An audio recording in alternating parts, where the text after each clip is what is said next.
পাহাড়ে ঘুরতে আমরা কেই না ভালোবাসি।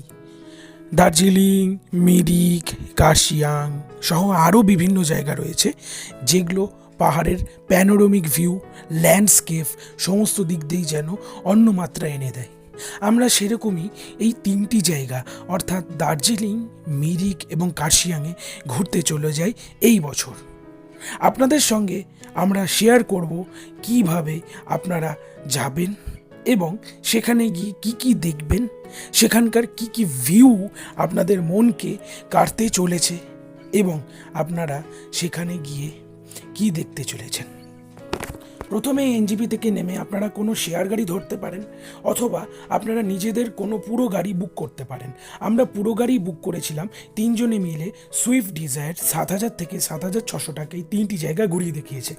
মিরিক যাওয়ার উদ্দেশ্যেই আমরা রওনা দিই। মাঝখানে পড়ে দুধিয়া। এই দুধিয়া ফরেস্টের ঠিক লোহার বৃষ্টির নিচে গিয়ে আমরা এই নদীটির ধারে কিছুক্ষণ সময় কাটাই এবং অপরূপ প্যানোরামিক ভিউ অনুভব করি এবং চারপাশের সৌন্দর্য অনুভব করার পর আমরা আমাদের নেক্সট গন্তব্যে রওনা দিই। প্রথমেই চলে আসে মিরিক লেক।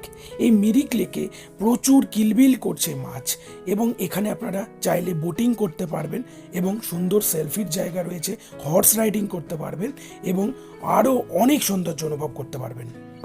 দ্বিতীয় জায়গায় চলে গেছিলাম আমরা বোকার জেডম বুদ্ধিস্ট মনেস্ট্রি, যেটা একটি বুদ্ধিস্ট মনেস্ট্রি। তবে আমাদের ভাগ্য খুব ভালো ছিল, সেই সময় একটি বুদ্ধিস্ট অনুষ্ঠানের আয়োজন চলছিল এবং যেটা আমাদের খুব মুগ্ধ করে।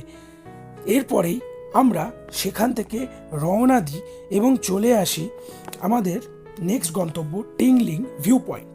এই টিংলিং ভিউ পয়েন্ট থেকে আই লাভ মিরিকের কাছে ছবি তুলি এবং চারপাশের প্যানোরামিক ভিউ এতটাই সুন্দর যে সমগ্র মিরিক শহরটিকে একটি ছোট ছোট বাক্সের মতো দেখতে লাগে।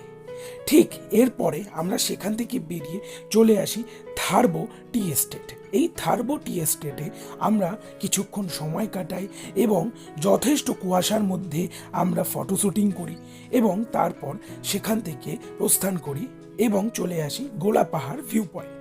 এই গোলা পাহাড় ভিউ পয়েন্টেও অসাধারণ চায়ের সুগন্ধ আমাদের নাকে লেগে থাকে এবং সন্ধে হয়ে যায় এই ভিউ দেখতে দেখতে। তারপর সেখান থেকে আমরা রওনা দিই। যেহেতু দার্জিলিংয়ের উদ্দেশ্যে রওনা দিয়েছিলাম তাই মাঝখানে পড়ে ঘুম স্টেশন। এই ঘুম স্টেশনেও আমরা অনেকক্ষণ সময় কাটাই এবং এই ঘুম স্টেশনের ফটো শ্যুট করি। ঘুম স্টেশন থেকে বেরিয়ে যাওয়ার ঠিক কিছু মুহূর্ত আগেই মন খারাপ হয়ে যায়। এরপর রাত্রে গিয়ে হোটেলে পৌঁছই এবং মেলে কিছুক্ষণ সময় কাটাই। এরপর নেক্সট দিনের জন্য প্রস্তুতি।